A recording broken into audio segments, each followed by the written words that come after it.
இன்னைக்கு பாத்தீங்கன்னா புது அரசியல் என்ன கித்திரி பாலிடிக்ஸ். இந்த வடிவேலு சொல்ற மாதிரி தென்னை மரத்துல ஒரு குத்து, பனை மரத்துல ஒரு குத்து, இந்த சித்தாந்தத்துல கொஞ்சம், அந்த சித்தாந்தத்துல கொஞ்சம், இந்த தலைவர் போட்டோ இங்க போடு, இந்த தலைவர் போட்டோ இங்க போடு, மொத்தமா 10 தலைவர் போட்டோ போட்டா யாரும் நம்மளை கிரிட்டிசைஸே பண்ண மாட்டாங்கிற அரசியல் கட்சிகளும் இங்க வந்திருக்கு. அவங்களையும் கூப்பிட்டு கேளுங்க, அது எப்படிங்க ரச சாதத்தையும் தயிர் சாதத்தையும் சாம்பார் சாதத்தையும் கலந்து வச்சுட்டு இது புது ஐட்டம்ல எப்படிங்க சாப்பிடுவாங்க?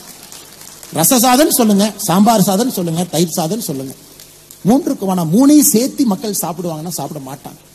அந்த அரசியல் உலகத்துல எங்கேயும் ஜெயிச்சது கிடையாது.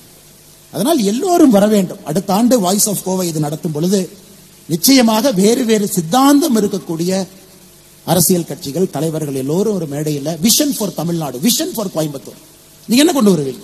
இந்த 3 மாத காலம் நான் வெளியே படிக்க சென்றிருந்த பொழுது பாத்தீங்கன்னா, ஒரு சக்சஸ்ஃபுல் ஆக்டர் பாலிடிக்ஸ் வந்துட்டாரு, ஒரு failed actor deputy chief minister ஆயிட்டார். இன்னைக்கு வந்தீங்கன்னா பத்திரிகை நண்பர்கள்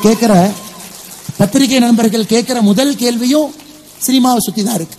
முதல் கேள்வி சென்னை விமான நிலையத்தில், முதல் கேள்வி நம்முடைய கோயம்புத்தூர் விமான நிலையத்தில் நம்முடைய அன்பு பத்திரிகை நண்பர்கள் கேட்கக்கூடிய கேள்வி, இவங்க அரசியல் எப்படி பாக்குறீங்க, அவங்க எலிவேஷன் எப்படி பாக்குறீங்க? ஆனா எனக்கு தெரியும், உங்களுக்கு தெரியும், காமன் மேனுக்கு அதனால ₹1 பிரயோஜனம் இருக்கான்னு கேட்டீங்கன்னா கண்டிப்பா கிடையாது. காமன் மேனுக்கு ₹1 பிரயோஜனம் இருக்கா? காமன் மேனுக்கு ரெவல்யூஷனரியா ஒரு அரசியல் கொண்டு வந்திருக்காங்களா? இல்லை. நான் யாரையும் குற்ற சுமத்தலை. நடிகர் விஜய் அவர்களுடைய அரசியல் வரவேற்கிறேன், வரணும். ஒரு உச்சத்தில் இருக்கக்கூடிய நடிகர், பெரும் அன்பை பெற்றிருக்கக்கூடிய நடிகர், நிறைய பேர் அவருடைய படத்தை ரசிச்சு பாக்குறாங்க. ஆனா அரசியல் பரிமாணம் வேறு, அரசியல் என்பது முழுமையான ஒரு வேறு களம். ஆனா வரட்டும், களமாடட்டும், பார்ப்போம். அதே நேரத்தில் உதயநிதி ஸ்டாலின் அவர்களுடைய எலிவேஷன் என்ன சொல்றேன், பல இடத்துல கிரிட்டிசைஸ் பண்ணல. எலிவேஷன் என்ன சொல்றேன்னா, இது ஒரு விதமான அரசியலை முன்னெடுக்கிறேன், அது மக்கள் பார்க்கிறாங்க. ஏன்னா அவங்க கட்சி யாரை கொண்டு வர வேணும் அவங்களுக்கு உரிமை இருக்கு. ஏன்னா இந்த மேடையில் முழுமையாக அரசியல் பேசினா அது தவறா போயிருங்க. படிக்கிறதுக்கு போகணுமா, அரசியல்வாதியாக இருந்து படிக்க போகணுமா? எல்லாரும் படிச்சாங்களா? அரசியல் தலைவர்கள் எல்லாம் படிச்சாங்களா? இல்ல தமிழகத்தில் இருக்கக்கூடிய பெரும் மேதை கர்ம வீரர் காமராஜர் ஐயா படிச்சாங்களா? ஒரு எதிர்கட்சி நண்பர் என்கிட்ட குற்றச்சாட்டு வச்சார் பத்திரிகை மூலமா. நான் சொன்னேன், அண்ணா நான் காமராஜர் ஐயா இல்லைங்கன்னா ஒரு கால் செருப்பில் இருக்கக்கூடிய அழுக்குக்கு பக்கத்தில் இருக்கக்கூடிய ஒரு ஆள் நான். அதனால அவரு படிக்காம இருந்திருக்கலாம், பட் நான் போய் படிச்சுட்டு வரேங்க ஐயான். சமீபத்தில் அங்க இருக்கும் பொழுது ஒன்றை பார்த்தங்க, ஒரு பேப்பர், ஒரு ஆட். அன்னை தமிழ்நாட்டை ஆள பிறந்தவரே, ஆரியம் வென்ற திராவிட திருமகனே, இளைஞர்களின் எழுச்சி நாயகனே, ஈடு இணையற்ற வெற்றி சரித்திரமே, உடன் பிறப்புகளின் உயிரோவியமே, ஊருலகம் மெச்சும் கொள்கை வீரனே, எல்லாருக்கும் ஆனவரே, ஏற்றம் தரும் நாயகரே, ஐந்தெழுத்து மந்திரமே, ஒட்டுமொத்த தமிழர்களின் நம்பிக்கையே, ஓய்வறியா உழைப்பின் திராவிட தலைமுறையே, ஔதாரியம் நிறைந்தவரேன். சரி, வழக்கமா திமுக யாரோ ஆடு போடுறாங்க, இது வழக்கமா. யாரப்ப அந்த ஆடு கொடுத்தான்னு பார்த்தா அண்ணன் பிடிஆர் பழனிவேல் தியாகராஜன்.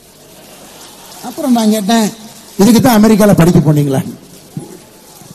இன்னைக்கு என்ன ஆயிருக்குனாங்க, சில அரசியல் அறிவாளிகளை கூட அடிமைவாதிகளாக மாற்றக்கூடிய அரசியல் இருக்கும் போது, நல்லா நான் வச்சுக்கணும், அறிவாளிகள் கூட அடிமையாக இருந்தால் மட்டும்தான் இங்கே அரசியல் செய்ய முடியும் என்கின்ற நிலைமை இன்னைக்கு தமிழ்நாட்டில் வந்துருச்சு.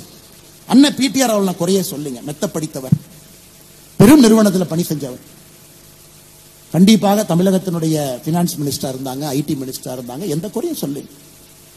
எக்ஸ்ட்ரீம்லி ஒரு காம்பிட்டன்ட் ஒரு ஹியூமன் பீயிங், அச்சீவ்மெண்ட் நிறைய இருக்கு, குடும்பம் அது போன்ற, அப்பா அந்த மாதிரி.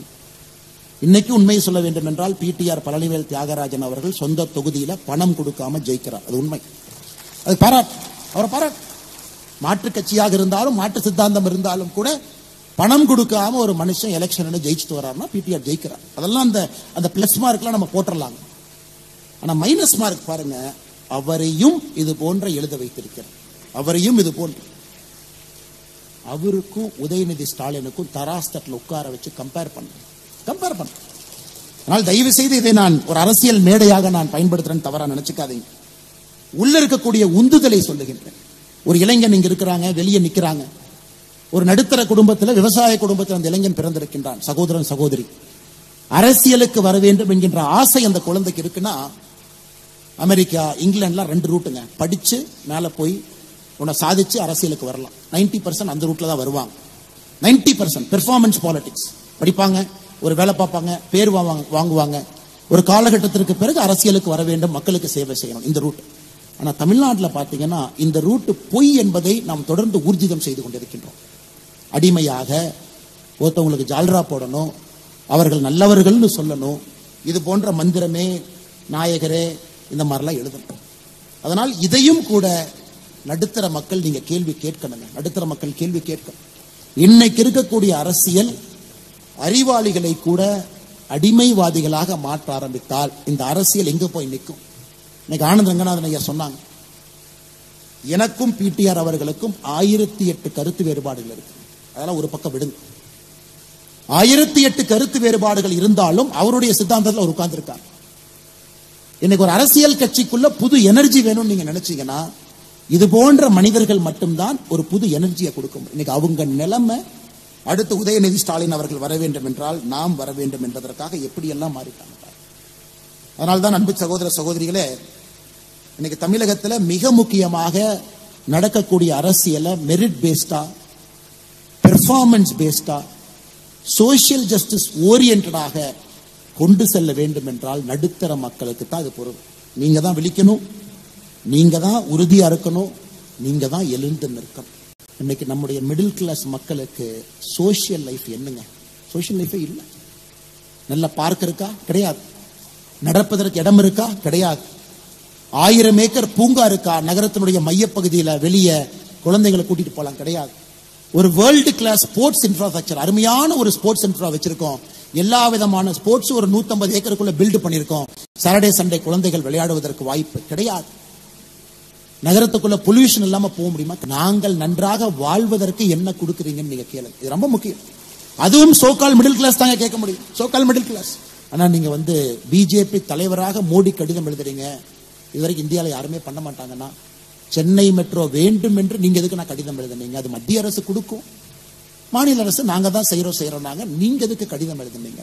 கட்சியில் ஒரு பெரிய தலைவர் எனக்கு தொலைபேசி மூலமாக அழைத்து சொன்னாங்க, இதுவரை இந்தியாவில் எந்த பிஜேபியில் இருந்தும் கூட ஒரு ஸ்டேட் யூனிட் மோடி அவர்களுக்கு கடிதம் எழுதி, ஐயா எங்க ஊருக்கு மெட்ரோ கொஞ்சம் தாமதமா வருது, இவங்க லோக்கல் அரசியல் பண்ணி வர்ற மெட்ரோ வராம பண்ணிடுவாங்களாட்டு இருக்குது, கொஞ்சம் நீங்க டக்குன்னு அந்த மெட்ரோ ஃபேஸ் 2 கொஞ்சம் கொடுத்துருங்க ஐயா, ஒரு 43,000 கோடி செலவு பண்ணுங்க ஐயா. தமிழ்நாடு பாரதிய ஜனதா கட்சி சார்பாக நாங்கள் கடிதம் எழுதினோம். காரணம், எங்களுக்கு அது சரி என்று பட்டது. மோடி அவர்களும் ஒரு வாரத்தில் சென்னை ஃபேஸ் 2 மெட்ரோவை மத்திய அரசு ப்ராஜெக்ட் அனௌன்ஸ் பண்ணீங்க, 43,000 கோடி ஒதுக்கினார். கோயம்புத்தூருக்கும் அதையே நாங்கள் செய்ய இருக்கின்றோம், செய்ய போகின்றோம். கோயம்புத்தூருக்கும் அது நடக்கும். காரணம், வாழ்வியல் முறையை மாத்தி தாங்க ஆகும். நான் என்ன சொல்றேன்னாங்க, கொஞ்சம் நீங்க எங்களை ஃபோர்ஸ் பண்ணுங்கன்னு நான் சொல்றேன். நீங்க அரசியல் கட்சிகளை ஃபோர்ஸ் பண்ண, உங்களை நோக்கி வரவை, டெவலப்மெண்ட்டை நோக்கி வரவை. குறிப்பாக உங்களுடைய வாழ்வியல் முறையில் உங்கள் வாழ்க்கை நன்றாக இருப்பதற்கு என்ன தேவையோ அதை நோக்கி கொண்டு வருவதற்கு அரசியல் கட்சிகளை தள்ளுங்க. அதற்கு இந்த வாய்ஸ் ஆஃப் கோவை போன்ற பல பிளாட்ஃபார்த்தை நீங்க ஏற்பாடு செய்யுங்க. அதே நேரத்தில் ஏதாச்சும் ஒரு அரசியல் கட்சியை பற்றி தவறா சொல்லிதான் மன்னிப்பு கேட்டுக்கிறேங்க. நோக்கம் எந்த ஒரு அரசியல் கட்சியும் புண்படுத்த வேண்டும் என்கிற நோக்கம் கிடையாது. அதே நேரத்தில் அரசியல் எப்படி மாறி இருக்கிறது என்பதை சுற்றி காட்டுவதற்கு சில எடுத்துக்காட்டுகளை சொல்ல வேண்டிய கட்டாயம். அதனால்தான் அண்ணன் பிடிஆர் அவர்களை பேரையும் பயன்படுத்தினுங்க, இதையும் காமிச்சேன். என்னன்னா அண்ணன் மார்க்கெட்டிங் பண்ணி 2வது முறையும் காட்டுறாருன்னு நினைக்காதீங்க. இருந்தும் எனக்கு இது மனதில் அது பட்டுச்சு, அது உங்களிடம் சொல்ல வேண்டும் என்பது என்னுடைய ஆசையாக கூட இருந்துச்சு.